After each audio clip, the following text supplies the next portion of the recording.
All right, in section 4 here, welcome back, and we are going to talk about the Spanish exploration and conquest and the people with whom they conflicted and conquered. We're also going to talk about how they set up their systems for their colonies in the New World. We're also going to go through and just look at a couple of these different explorers and what they contributed to this movement. So, Spanish conquest, the news of it spreads, and you have a lot of wealth-hungry Spaniards who pour into the New World. They're looking for the 3 G's: gold, glory, and God. In fact, one soldier said, "We came here to serve God and the king, also to get rich."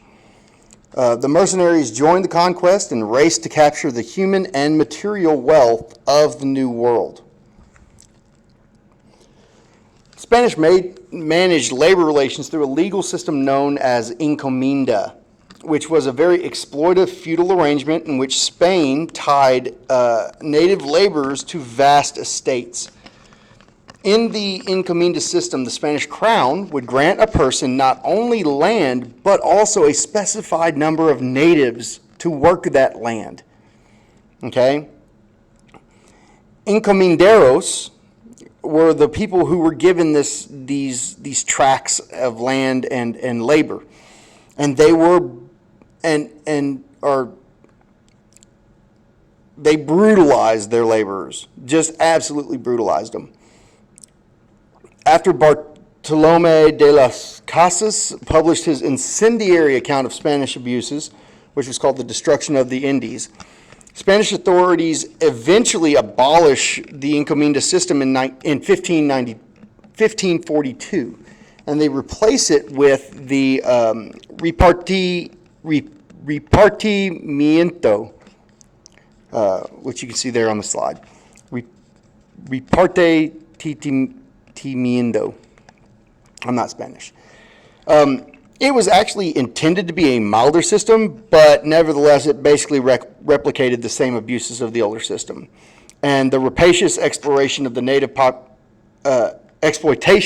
populations continued to spread throughout the Americas. So it wasn't much better. As Spanish New World Empire expanded, the Spanish conquerors met the very massive empires of Central and South America, civilizations that dwarfed anything found in North America. In Central America, the Maya had built massive temples. They had sustained major populations, constructed long-lasting civilizations and complexes with written language.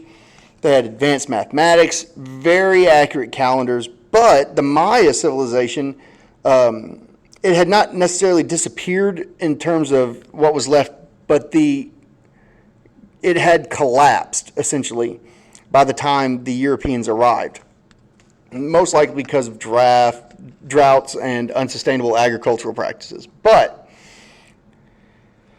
the eclipse of the Maya and the end of the Mayans only heralded the rise of the most powerful native civilization ever seen in the Western Hemisphere, the Aztecs, which is who the Spanish actually found.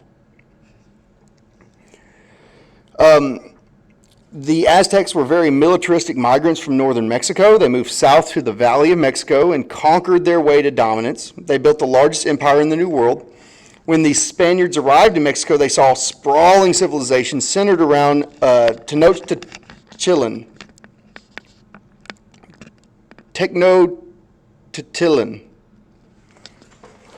I always struggle with that word, which was a crazy big city built on a series of natural and man-made islands in the middle of Lake Texcoco, which is located within modern-day Mexico City. Tenochtitlan, which was founded in 1325, rivaled the world's largest cities in size and grandeur. Most of the city was built on large artificial islands. When the Aztecs constructed these islands, they dredged mud and rich sediment from the bottom of the lake, deposited over time to form new landscapes. They built massive pyramid temples, the Templo Mayor, which was located at the city center, and its ruins can still be found at the center of Mexico City. When the Spanish arrived, they could scarcely believe what they saw. They saw about 70,000 buildings that housed probably anywhere from 200 to 250,000 people, all built on a lake connected by causeways and canals. Bernal Diaz del Castillo, who was a Spanish soldier, recalled, when we saw so many cities and villages built in the water and other great towns on dry land, we were amazed and said it was like the enchantments. Some of our soldiers even asked whether the things that we saw were not a dream. I do not know how to describe it. Seeing things as we did that had never been heard or seen before, not even dreamed about. Incredible civilization that had been built there.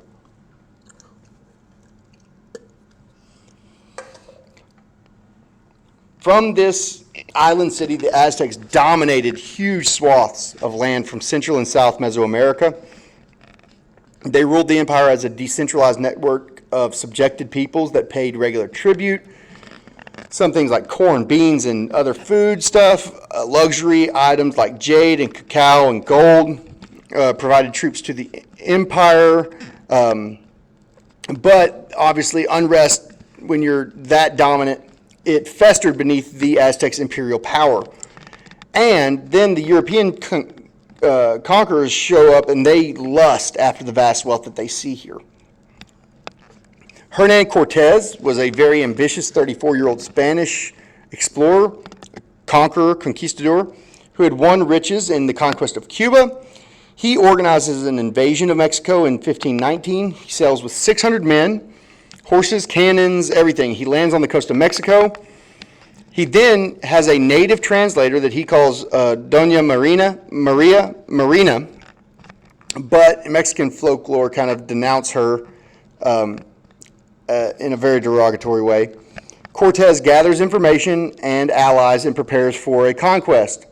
Through intrigue, brutality, exploitation of political divisions, he enlists the aid of thousands of natives, and they march on the Aztec city. Now, when they get there, the Aztecs look at him and the Spanish, and they think, wow, like these are different than what we've ever seen. They think that Cortez is the Aztec god Quetzalcoatl. And the Spaniards enter the city very peacefully originally.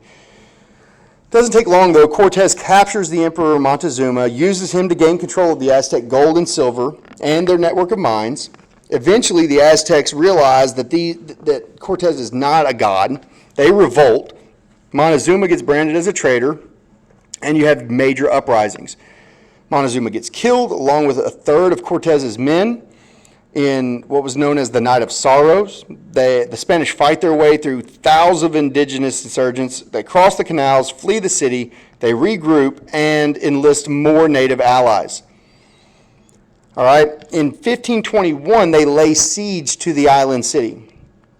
During this 85-day siege,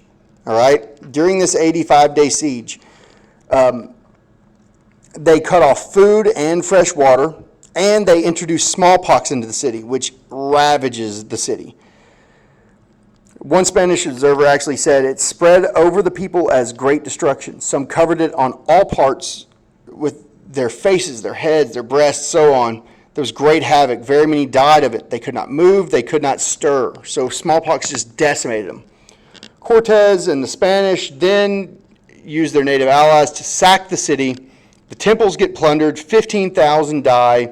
After 2 years of conflict, a 1 million-person strong empire was toppled by disease, dissension, and 1,000 European soldiers. That's it. Further south, along the Andes Mountains in South America, you have the Incas, who had managed a vast mountain empire from their capital of Cuzco in the Andean highlands. They had done this through conquest and negotiations, and they built this empire that stretched around the western half of South American continent, from Ecuador to Chile and Argentina.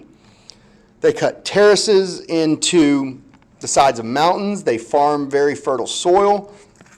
They managed thousands of miles of roads that tied together probably somewhere near 12 million people.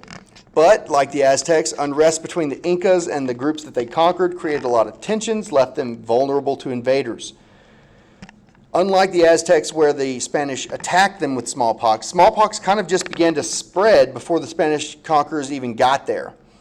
And the epidemics end up ravaging the population, cutting the empire's population in half, and killing the Incan emperor and a lot of his family members. So, then you have a power vacuum, and the Incas begin a bloody war amongst themselves to fill that void. Francisco Pizarro moves south, finds this empire that is in chaos, and with 168 men, he takes control of the empire, seizes the capital city in 1533, and through disease, conquest, and slavery, the rest of the Incan Empire falls. The Spanish build up their new empire. Vast administrative hierarchy government, royal appointees oversee huge amounts of territory and landed estates, Indian laborers, administrators regulating the extraction of gold and silver, and then they transport that across the Atlantic. Meanwhile, Spanish migrants continue to flood into the land. During the 16th century alone, during the 1500s, 225 people migrated there, and over the next 300 years, another 750,000 people come and take part in Spanish colonial rule. The Spaniards, often young and male, immigrated with various promises of land and wealth and social advancement. You have laborers, craftsmen, soldiers, clerks, priests, all move across the Atlantic in large numbers. The natives, however, always outnumbered the Spanish, and the Spaniards, by both necessity and design, end up incorporating a lot of Native Americans into their colonial life. Just because they were incorporated doesn't mean they were equal, however.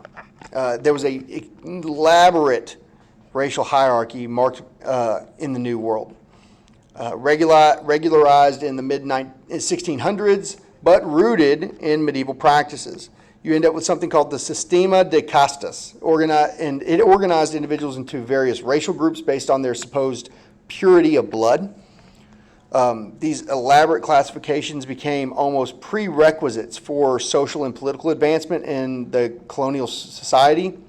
Peninsulares, which were Iberian-born Spaniards, or Españoles, occupied the highest levels of administration and acquired the greatest estates. Their descendants, which were first-generation immigrants, basically, the Criollos, and they basically were the next rung. Then you had the Mestizos, which was a term used to describe those of Spanish and native heritage. Now, unlike the French, later in North America, the Spanish actually tolerated and even supported interracial marriage between the natives and themselves, because there was just not enough Spanish women in the New World to support natural growth of purely Spanish population. Also, the Catholic Church endorsed interracial marriage as a moral bulwark against, rape and some of those things. So they were like, just get married. Like, don't just to have your way with the native women, just get married to them, it's fine. By 1600, mestizos, those of mixed heritage, made up a large portion of colonial population, and by the early 1700s, more than one-third of all marriages bridged the Spanish-native divide. Separated by wealth and influence from the Peninsulares and Criollos, mestizos typically occupied the middle social positions of the New World society. They weren't natives, but their lack of pure blood removed them from the privileges of full-blooded Spaniards. Spanish fathers of sufficient wealth and influence might be able to kind of shield their kids from, the racial prejudices, but for the most part, these mestizos were the middle class of the social ladder.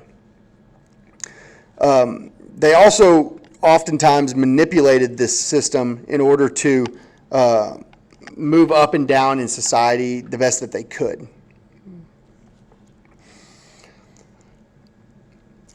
Lastly, by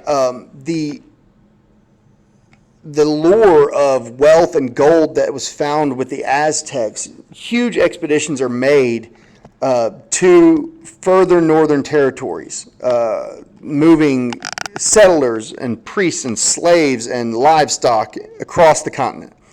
You have Ponce de Leon, who is a conqueror of Puerto Rico. He lands in Florida in 1513 looking for wealth and slaves.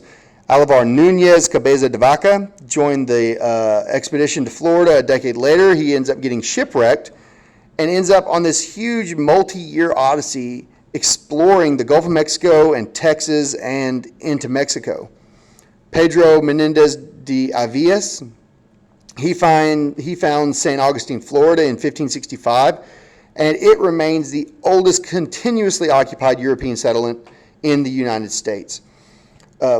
But without the rich gold and silver mines of Mexico, to make money, you end up with the plantation system that takes place in the Caribbean. Very exploitive of the native empires. But the Spanish keep coming. Coronado pillages his way across the southwest. Hernando de Soto tortures and rapes and enslaves his way across the southeast. And soon Spain has a foothold across basically most of the continent. All right, that brings us to the end of this section, and then section 5, the last lecture, just kind of goes back over and concludes this chapter.